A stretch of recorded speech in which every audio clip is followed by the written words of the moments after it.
So I'm on a rooftop here in Nepal, writing a little bit. Just got disturbed by two monkeys running around here somewhere. The owner came up to protect me.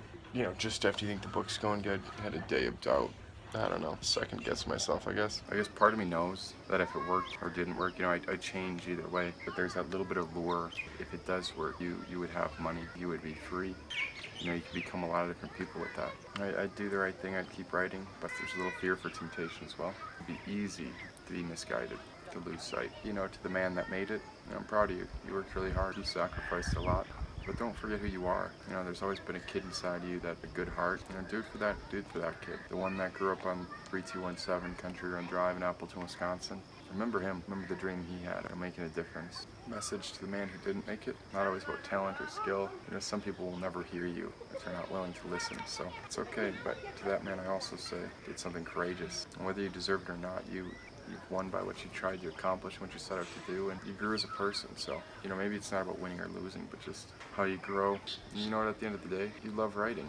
So what else do you need? Walking up the hill to the coffee shop. So you're right for a bit. I guess it just hit me how heavy this book is, like literally. I've been carrying my laptop in this bag around the world. You know, most backpackers just have a backpack. So exhausting.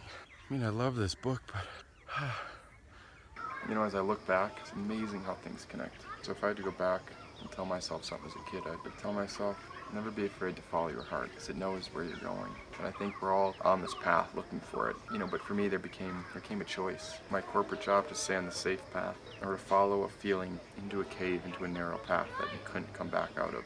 You know, it was that fear of going too far and not being able to come back. And I think that's the choice that separates most of us from, you know, most people toy with the idea and hope and wish that's how it works. You know, the choice that defined this journey was when I took one big step too far. You know, how far are you willing to go?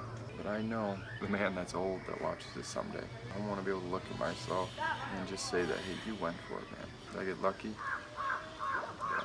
So it's a bit of luck. Did I make some tough choices?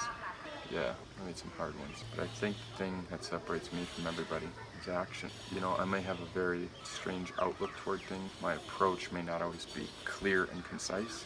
I may not always think properly or have the best ideas. Damn it, I work hard when it comes time. You know, and the more that I look at traveling, essentially I've seen the world through different coffee shops along the way. I'd love to get to a mountaintop and look out and see Everest. And I'd love to go to New Zealand and climb or snowboard or do some things. But I fall in love with life every day when I write. When I have a cup of coffee next to me, I get lost in the book. You know, I'm thinking about the end of the book, and it's not about the end. It's about every day I get to write it. What a blessing that is. So what's next to the trip? It's coming down to it, do or die, man. And I'm just listening to life. You know, I chose to go to Perth, middle of nowhere, just to write. And I love that, because I'm excited to. I'm hiking up to the coffee shop I write at in Nepal. It's not really a coffee shop, it's a tea shop, but I finished a chapter, and I surprised myself with it.